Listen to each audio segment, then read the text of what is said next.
नमस्कार, आप देख रहे हैं एसबीसी टाइम्स और मैं हूं आपके साथ मयंक शर्मा। आइए शुरुआत करते हैं आज की कुछ प्रमुख हेडलाइंस के साथ। धामनिया गांव में खेत में काम कर रहे एक बुजुर्ग की हुई करंट लगने से मौत। पोस्टमार्टम के बाद शव किया परिजनों के हवाले। नीमच आरबीएस कॉलेज की छात्राएं पहुंची कलेक्टर कार्यालय। कॉलेज प्रबंधक पर लगाए दस्तावेज देने के एवज में पैसे लेने का आरोप। नीमच के इंदिरा नगर में नगर पालिका ने चलाया स्वच्छता अभियान। गाजर एवं घास सहित कचरे को हटाया। आइए रुक करते हैं मंदसौर की खबरों की तरफ। मंदसौर जिले के दलोदा कृषि उपज मंडी गेट के बाहर सैकड़ों किसान अपनी उपज नीलामी के लिए लाइनों में लगे हैं। बड़ी मुश्किल से मंडी परिसर में अपनी उपज विक्रय के लिए अंदर जा पाते हैं। मंडी परिसर में प्लेटफॉर्म और शेड खाली होने के बावजूद भी किसानों के वाहनों को परिसर में प्रवेश नहीं दिया जा रहा है। मंडी परिसर में कई ऐसे शेड है जहां किसानों की उपज खाली होना चाहिए, वहां व्यापारियों का खरीदा हुआ माल रखा हुआ है। मंडी सचिव ने बताया कि जितने माल की नीलामी होगी उतना ही अंदर लिया जाएगा। मंडी की इस प्रक्रिया में बाहर से आने वाले हजारों किसानों को परेशानियों का सामना करना पड़ रहा है। दूसरी ओर दीपावली का समय नजदीक आ रहा है और किसानों के खेतों में दूसरी फसल की बुआई करने में पैसों की अधिक जरूरत पड़ती है। ऐसे में किसानों को मंडी में अपनी उपज विक्रय करने में बेहद परेशानियों का सामना करना पड़ता है। किसानों ने बताया कि मंडी कार्यालय में इस समस्या को लेकर बोला जाता है मगर हमारी कोई सुनवाई नहीं होती है। एसबीसी टाइम्स के लिए मंदसौर से परमेश्वर सोलंकी की रिपोर्ट। क्या हुआ, ये बाहर लेके के बेटा क्या हुआ? और भीतर जाने दे रहे माई थे जो कि गेट लगा मिला। क्या बोलते हो कि भीतर नहीं जाना कि गेट लगा मिला जो कि नहीं जाओ नहीं। फिर कब जाने की बोला? शाम को 8 बजे। अच्छा, पानी आने का ऐसा हो रहा है जो पानी देखो इसलिए हो रहा है आने यार। किसानों को छपरे खाली पड़े हो, किसानों को माल अंदर नहीं जाने दे रहे वो। हाँ,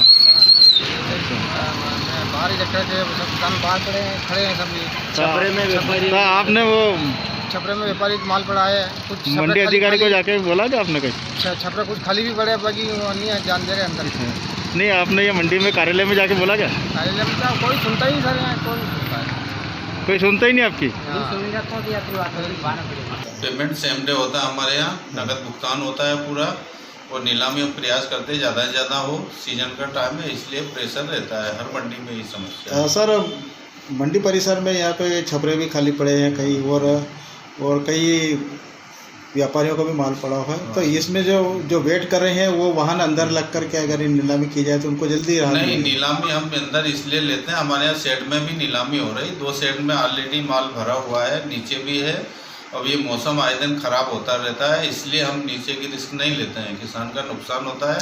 और शेड में वापस खाली हो जाएगा और तुल के उसके बाद वापस शेड में ही नीलाम करवाएं। इस शेड पूरे खाली पड़े सर? पूरे खाली पड़े ना, तो अब वो इतना बिकना भी तो चाहिए, जितनी हमारे यहाँ कैपेसिटी है बिकने की उतना हम ले लेते हैं, और एक्स्ट्रा अगर लेंगे तो फिर हमारे व्यवधान होता है, नीलाम में दिक्कत आती है। तो हम इनको शाम को 5 बजे लेते हैं और दूसरे दिन इनकी नीलामी करवाते हैं। सर, यदि ऐसे में अगर वाहन बाहर खड़े ना बारिश आ जाती है तो किसानों का माल तो वैसे ही खराब हो जाएगा। नहीं होगा, उसकी बारिश आने की संभावना रहेगी, उससे पहले हम व्यवस्था बना लेते हैं, उनकी सुरक्षा पूरी करेंगे। मंदसौर पुलिस कंट्रोल रूम पर महिला पुलिस कर्मियों का स्वास्थ्य परीक्षण शिविर का आयोजन किया गया। इस दौरान बाहर से आए अनुभवी चिकित्सकों ने पुलिस कर्मियों का स्वास्थ्य चेकअप किया और अच्छे स्वास्थ्य संबंधी उचित दिशा निर्देश दिए। इस दौरान बड़ी संख्या में महिला पुलिस अधिकारी व पुलिसकर्मी मौजूद रहे।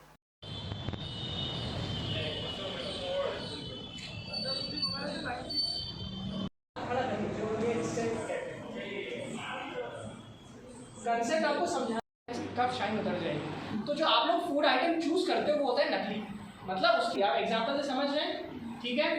मैं खाता हूँ गोल्ड वाली चीज़ें, जो भी खाता हूँ वो प्योरेस्ट फॉर्म लेता हूँ। जैसे एग्जांपल वो सोना जानते हैं, कार्बोहाइड्रेट में जो सबसे ज़रूरी है। कार्बोहाइड्रेट बोले तो रोटी, चावल, ठीक है। कार्बोहाइड्रेट बड़ा बना, ठीक है, मतलब और बाकी की सब लोग न्यूट्रल रहना चाहते हैं, वो जवाब सकता चाहते हैं, ठीक है। जवाब ये है चीज़ हेल्दी फैट होता है, ठीक है, हेल्दी फैट होता है चीज़, ठीक है। हो जाओगे, यही सुनते आ रहे है ना, यही हो रहा है। आलू सबसे हेल्दी फाइबर होता है, रोटी से भी बेटर आलू को मानता हूँ, समझ रहे हो। आप लोग खाते हो गेहूँ की रोटी, अगर मुझे किसी दिन खानी पड़ी लाइफ में तो मैं खाएगा। ये एनसीडी में जो है इनको हेल्थ के लिए दिया जा रहा है, कैसे क्या है क्या नहीं है इनको अपना है। इसके लिए डॉक्टर साहब हमारे गायनोकोलॉजिस्ट अर्पित जी आए हैं, साथ में हमारे स्वास्थ्य विभाग की टीम भी है। जैसा कैसे रहना चाहिए, क्या खाना चाहिए, कैसे अपन को पूरे दिन भर में प्रोटीन, विटामिन, कार्बोहाइड्रेट वगैरह किस किस मात्रा में लेना चाहिए, जो हेल्दी फूड है वो अपन को कैसे इतना इस्तेमाल करना है, फास्ट फूड वगैरह जैसे बाहर का कम इस्तेमाल करें, इस टाइप से। कब तक चलेगा सर स्वास्थ्य? ये चलेगा अभी जब तक सब लोगों का चेकअप होगा, बीपी, शुगर वगैरह, कौन हाइपरटेंशन वाला है, कोई हाइपोथायराइडिज्म वाला है, इन लोगों के लिए भी है अपन। सर ये पुलिस कंट्रोल रूम में हम स्वास्थ्य परीक्षण करने आए हैं, तो हम NCD बीमारी के लिए चेकअप करेंगे और इनको अगर कोई स्वास्थ्य समस्या है तो इसके लिए डॉक्टर साहब आए हैं, तो वो इलाज भी एडवाइस करेंगे।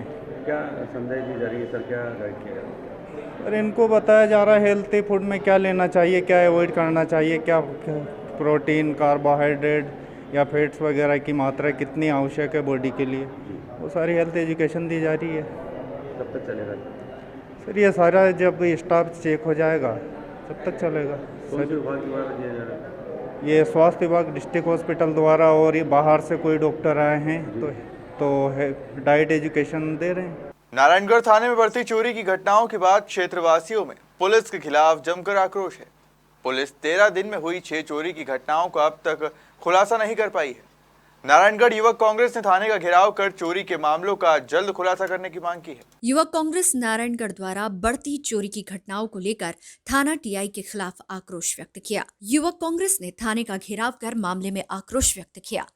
नारायणगढ़ युवक कांग्रेस द्वारा क्षेत्र में हो रही चोरियों को लेकर थाना प्रभारी के खिलाफ जनाक्रोश को लेकर युवक कांग्रेस अध्यक्ष राहुल यादव के नेतृत्व में मंगलवार दोपहर विधानसभा युवक कांग्रेस अध्यक्ष विनोद पटेल एवं राहुल यादव युवा अध्यक्ष नगर द्वारा गांधी चौराहा स्थित गांधी जी की प्रतिमा पर माल्यार्पण कर सैकड़ों वरिष्ठ कांग्रेसजनों एवं युवक कांग्रेस कार्यकर्ताओं के साथ थाने का घेराव किया और ज्ञापन सौंपा गया, लेकिन फिर भी हर बार की तरह थाना प्रभारी अवनीश श्रीवास्तव नदारद रहे।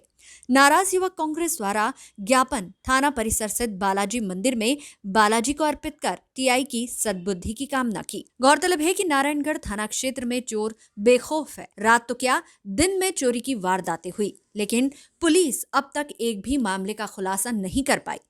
यही कारण है कि अब क्षेत्रवासियों में नारायणगढ़ थाना प्रभारी के खिलाफ आक्रोश और बढ़ने लगा है। अब देखना होगा कि इस जन आक्रोश के बाद लापरवाह थाना प्रभारी और उनकी टीम चोरों को अपनी जद में लेती है या नहीं। SBCN टाइम्स के लिए नारायणगढ़ से देवेंद्र मौर्य के साथ रमेश प्रजापति की रिपोर्ट। तो हम थाने में इसलिए आए थे कि ताकि थाने के आसपास जो क्षेत्र में नारायणगढ़ थाना क्षेत्र में जो चोरियां हो रही है उनका थाना प्रभारी क्या कर रहे हैं और उनकी पूरी टीम क्या कर रही है, उन चोरियों को जो चोरियां करने वाले हैं उनको पकड़ पाएंगे या नहीं पकड़ पाएंगे। मौके पर थाना प्रभारी जी मौजूद नहीं थे, इसलिए अपन ने वहाँ उन पुलिस वालों से किसी से बात नहीं की, क्योंकि थाना प्रभारी मेन होते हैं। उसके बाद अपन ने जो है आज बालाजी महाराज के चरणों में ज्ञापन रखा है। वो ज्ञापन इसीलिए रखा है ताकि थाना प्रभारी महोदय और उनकी पूरी टीम को भगवान बालाजी महाराज सद्बुद्धि दे और क्षेत्र में हो रही चोरियों को और चोरी करने वाले लोगों को पकड़ सके और चोरियों का खुलासा कर सके, किसने की और कहाँ हो रही है, कैसे हो रही है। ज्ञापन लेने से मना कर दिया उन्होंने क्या? नहीं, ज्ञापन लेने से किसी ने मना नहीं किया। हम ज्ञापन उनके लिए लाए नहीं है। नहीं, ज्ञापन उनके लिए लाए नहीं है, बालाजी महाराज के लिए। जो भी अभी वहाँ होगा चार्ज जिसके बाद वो ले सकता ना ज्ञापन। तो ज्ञापन हम उनके लिए लाए नहीं है, ज्ञापन हम बालाजी महाराज के लिए लाए हैं। ज्ञापन में लिखा हुआ है श्री बालाजी महाराज। तो ज्ञापन देने का कार्यक्रम कैंसिल कर दिया? नहीं, ज्ञापन देने का कार्यक्रम नहीं, घेराव का कार्यक्रम था वो कैंसिल कर दिया गया है, क्योंकि ग्रामीण क्षेत्रों में कभी खेती किसानी का काम चल रहा है। आइए अब रुख करते हैं नीमच की खबरों की तरफ। RBS कॉलेज की छात्र छात्राएं बुधवार को बड़ी संख्या में कलेक्टर कार्यालय पहुंचे, जहां पर उन्होंने कॉलेज प्रबंधक द्वारा विद्यार्थियों के दस्तावेज नहीं देने व दस्तावेज मांगे जाने पर अवैध राशि की मांग को लेकर कलेक्टर के नाम एक ज्ञापन प्रतिनिधि को सौंपा। ज्ञापन में बताया गया कि हम सभी RBS कॉलेज हरकिया खाल नीमच में GNM नर्सिंग में तृतीय वर्ष की छात्राएं हैं। कॉलेज प्रबंधक द्वारा हम समस्त विद्यार्थियों के मूल दस्तावेज एवं बैंक पासबुक, अंक सूची व जाति प्रमाण पत्र आदि दस्तावेज अपने पास रखे जाते हैं और हम विद्यार्थियों को आवश्यकता पड़ने पर नहीं दिए जाते हैं और दस्तावेजों के बदले अवैध राशि की मांग की जाती है। छात्र छात्राओं ने ज्ञापन के माध्यम से कॉलेज प्रबंधक से मूल दस्तावेज दिलवाए जाने के साथ ही उचित कार्रवाई करने की मांग की है। RBS कॉलेज के हम विद्यार्थी हैं। एग्जाम फॉर्म के चक्कर में हम यहाँ आए। क्या हुआ? हमारी एग्जाम नहीं ली गई। क्या कारण रहा? बोला कि एग्जाम फीस बाकी है आपकी। कारण कॉलेज प्रबंधन से आपकी बात हुई थी? हाँ हुई थी ना। क्या हुआ था उसके पहले, एग्जाम से पहले क्या आप लोगों को अवगत नहीं कराया गया था कि फीस वगैरह बाकी नहीं है? बोला था उन्होंने, हम लेके गए थे पैसे 20-20 हज़ार हम लेके गए थे। फिर उसके क्या हुआ? अलावा भी उन्होंने बोला कि आपके पास और भी बाकी है, आपकी 1,18,000 बाकी बताइए हमारी, उसके अलावा हमारी स्कॉलरशिप नहीं है। स्कॉलरशिप का क्या मामला है? ऐसा बताया जा रहा है कि स्कॉलरशिप की जो डायरियाँ हैं वो कॉलेज प्रबंधन के पास रहती है और वो हाँ, लोग पैसा निकाल लेते हैं, ऐसा आरोप भी पहले लगाया गया था। हाँ, उन्हीं के पास रहती है, हमें तो पता भी नहीं है कि मतलब कौन सी डायरी है क्या है। एडमिशन लेते हैं आप, जब आपको एडमिशन के टाइम क्या बोला जाता है? बोला जाता है कि आप एग्ज़ाम बाद भी फीस जमा करवा सकते हैं, डिप्लोमा दे देंगे आपको, उस टाइम आप फीस जमा करवा देंगे। स्कॉलरशिप कितनी आती है? स्कॉलरशिप 20,000 आई थी फर्स्ट ईयर में, उसके बाद पता नहीं कितनी। तो आप लोगों को नहीं मिली क्या वो? अभी तक नहीं मिली। क्या कॉलेज प्रबंधन अपने पास रखता है? हाँ, उन्हीं के पास रखते हैं, सब डिटेल उन्हीं के पास रहती है। कौन लोग हैं जिनसे आप लोग चर्चा करते हैं? वहाँ के प्रबंधन कौन है? गोपाल राठौर सर हैं, उनसे बात करते हैं हम, प्रिंसिपल हमारे। क्या बोलते हैं ये? वही जानकारी देते हैं हर बात की। अभी क्या समस्या है अब आप लोगों की? हमारी एग्ज़ाम हुई थी ना अभी, तो हमें एग्ज़ाम नहीं देते। कितने बच्चे लगभग ऐसे हैं जो एग्जाम से वंचित रह गए? हम 18-19 बच्चे हैं जिनकी अभी तक एग्ज़ाम नहीं दी गई, एग्ज़ाम फॉर्म ही नहीं भरा हमारा। तो क्या माना जाए ये पूरा साल बिगड़ गया आप लोगों हाँ, का? साल बिगड़ गया हमारा पूरा। अब आप क्या चाहते हैं? हमारा तो डिप्लोमा चाहिए बस, हमें और कुछ नहीं चाहिए, भले एग्ज़ाम हो या नहीं, डिप्लोमा चाहिए। ये भी सुनने में आया प्रैक्टिकल फीस की अलग से राशि मांगी जाती है 2,000 5,000। बोलते हैं कि अगर प्रैक्टिकल नहीं हो आपके पास तो हम दे देंगे, आप पैसे जमा करवा दो। अतिरिक्त राशि ली जाती है प्रैक्टिकल के नाम पे। हाँ, प्रैक्टिकल के नाम पे पैसे लेते हैं, बोलते हैं आप पैसे जमा करवा दो, आपको प्रैक्टिकल हम देंगे। जावत तहसील के अंतर्गत सरवानिया महाराज में आने वाले गांव धामनिया में खेत पर काम करने वाले एक वृद्ध की करंट लगने से मौत हो गई है। घटना की जानकारी मिलते ही परिजन और पुलिस मौके पर पहुंची और वृद्ध के शव को पीएम के लिए जिला चिकित्सालय लाया गया, जहां शव का पोस्टमार्टम कर शव परिजनों के सुपुर्द कर दिया है। मृतक के परिजन दशरथ रावत ने जानकारी देते हुए बताया कि रमेश पिता राघवदास जाति रावत मीणा सुबह से ही रोजाना की तरह अपने खेत पर काम करने गए थे। इसी दौरान उन्हें करंट लग गया, जिससे उनकी मौत हो गई। हमें भी आसपास के किसानों द्वारा जानकारी दी गई, जिस पर हम मौके पर पहुंचे और पुलिस को सूचना दी। पुलिस मौके पर पहुंची और शव को पीएम के लिए जिला चिकित्सालय लेकर आए। शव का परीक्षण कर शव परिजनों के सुपुर्द किया गया है। वहीं पुलिस घटना की जांच में जुट गई है। नाम मेरे अंकल जी हैं, रमेदास बैरागी नाम है इनका। कुएं पे गए थे रोजाना की तरह और टाइमिंग तो 10 साढ़े 10 बजे करीब पता चला हमको। सुबह से गए हुए थे तो लगा हुआ मिला वहीं पे। इनके खेत पे लगा करंट? हाँ, इनके खेत पे लगा है। तो वो पता कैसे चला है? पता आसपास के कोई लोग था, सुबह सुबह आए होंगे तो उन्होंने बताया करके। फिर आप यहाँ जिला हाँ, फिर हम इधर भी लेके आए तब। रतलाम रेल मंडल के डीआरएम विनीत गुप्ता आज सुबह नीमच के रेलवे स्टेशन पहुंचे, जहां उन्होंने कैंटीन, प्लेटफॉर्म और विभिन्न विभागों का निरीक्षण किया। इस दौरान उनके साथ नीमच रेलवे स्टेशन के प्रबंधक और विभिन्न विभागों के अधिकारी मौजूद रहे। डीआरएम नीमच के रेलवे कॉलोनी भी पहुंचे, जहां कॉलोनी में व्याप्त अव्यवस्थाओं और व्यवस्थाओं के संबंध में जानकारी ली व अधिकारियों को आवश्यक दिशा निर्देश दिए। गौरतलब है कि जल्द ही नीमच रेलवे स्टेशन पर पश्चिम रेलवे के जीएम का दौरा संभावित है, जिसके मद्देनजर स्वयं डीआरएम सभी रेलवे स्टेशन और रेलवे कर्मचारियों से जुड़ी सुविधाओं को लेकर सतत निगरानी रखे हुए हैं और व्यवस्थाओं को देख रहे हैं।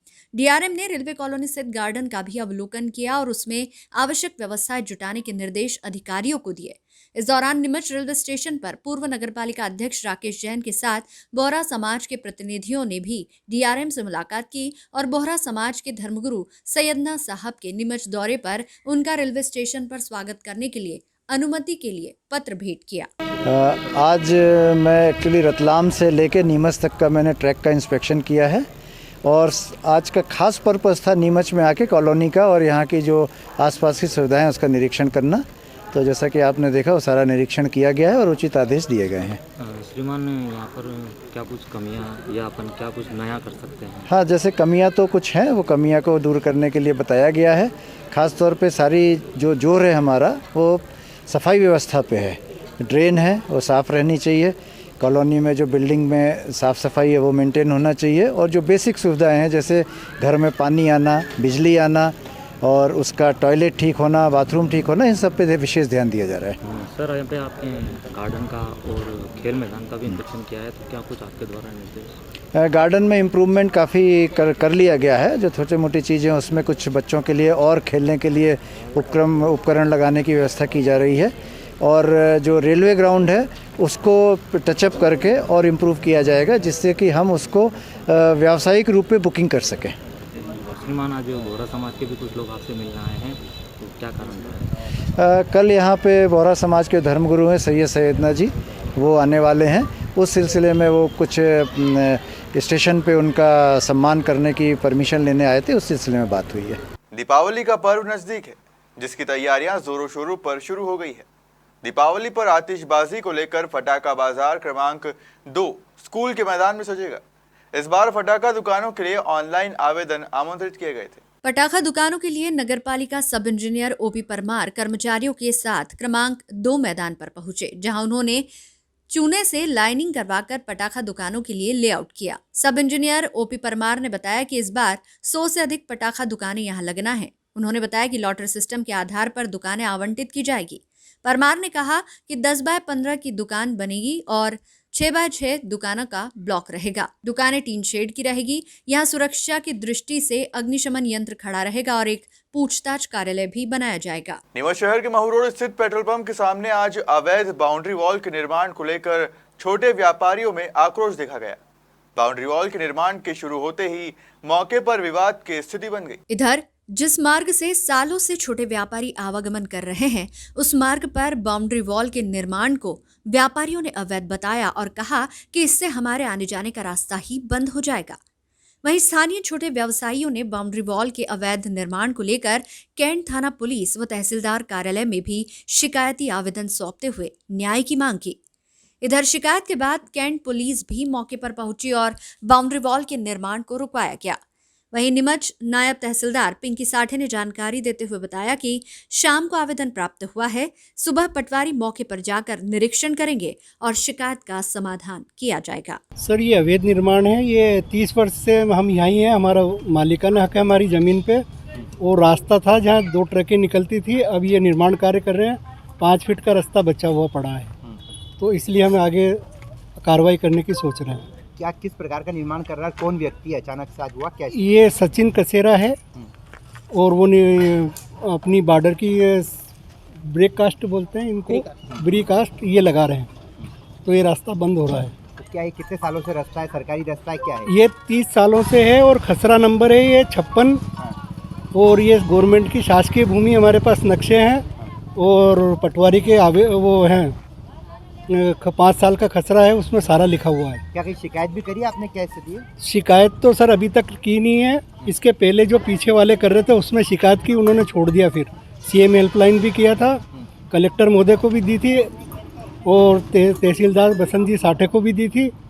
फिर यहाँ कार्रवाई है, RI आया, उन्होंने समझौता करके करवाया, पूरी जमीन छूट। क्या नाम है? पीछे वाली। सर, यहाँ पे करीब 40 साल से हम यहाँ पे व्यवसाय कर रहे हैं। हमारा मोटर बॉडी का वर्कशॉप है, आसपास में सभी दुकानदार है, ये भी व्यवसाय कर रहे हैं, और हमारा आना जाना इसी रास्ते से होता है। और ये अचानक आए और ये रास्ता बंद कर रहे हैं, इससे हमें बहुत परेशानी होगी आने वाले टाइम में, और हमारा व्यवसाय भी ठप हो जाएगा। हम क्या करेंगे? क्या शासकीय भूमि है? क्या स्थिति है? ये शासकीय भूमि है सर। क्या अभी शिकायत करी? हाँ, शिकायत तहसीलदार साहब और श्री अपने प्रधान थाना प्रभारी जी को ये सूचना दे दी गई है और आवेदन दे दिया। कौन निर्माण कौन कर रहा है यहाँ पे? निर्माण ये सचिन कसेरा। क्या नाम है आपका? मेरा नाम बिट्टू शर्मा। नीमच शहर में इन दिनों नगरपालिका डेंगू जैसी महामारी से निपटने के साथ साथ आगामी त्योहारों पर स्वच्छता का ध्यान रखते हुए स्वच्छता अभियान चला रही है। नीमच नगरपालिका की इसी मुहिम के तहत बुधवार सुबह नीमच के इंदिरा नगर में नगरपालिका की टीम के द्वारा स्वच्छता अभियान के तहत गाजर, घास सहित अन्य खरपतवार को हटाया गया। इस दौरान जिन स्थानों पर कचरा एकत्रित था उसे भी नगरपालिका के अमले द्वारा हटाया गया। खाली पड़े प्लॉट व शासकीय भूमि पर उगे गाजर घास की तरह नुकसानदेह पौधों और झाड़ियों को हटाया गया। इस दौरान नगरपालिका के स्वच्छता अधिकारी शिव पारचे भी मौजूद रहे। गौरतलब है कि नीमच शहर में इन दिनों डेंगू का प्रकोप है, जिसे लेकर नगरपालिका काफी संजीदा है। नीमच शहर के विभिन्न इलाकों में नगरपालिका द्वारा सतत स्वच्छता अभियान चलाया जा रहा है। इसी कड़ी में इस तरह का अभियान इंदिरा नगर क्षेत्र में भी चलाया गया, ताकि डेंगू जैसी महामारी के साथ साथ झाड़ियों और गाजर घास से होने वाली परेशानी व जहरीले जानवरों से आम लोगों को होने वाली परेशानी से बचा जा सके। फिलहाल खबरों में सिर्फ इतना ही। आप बने रहिए SBCN टाइम्स के साथ।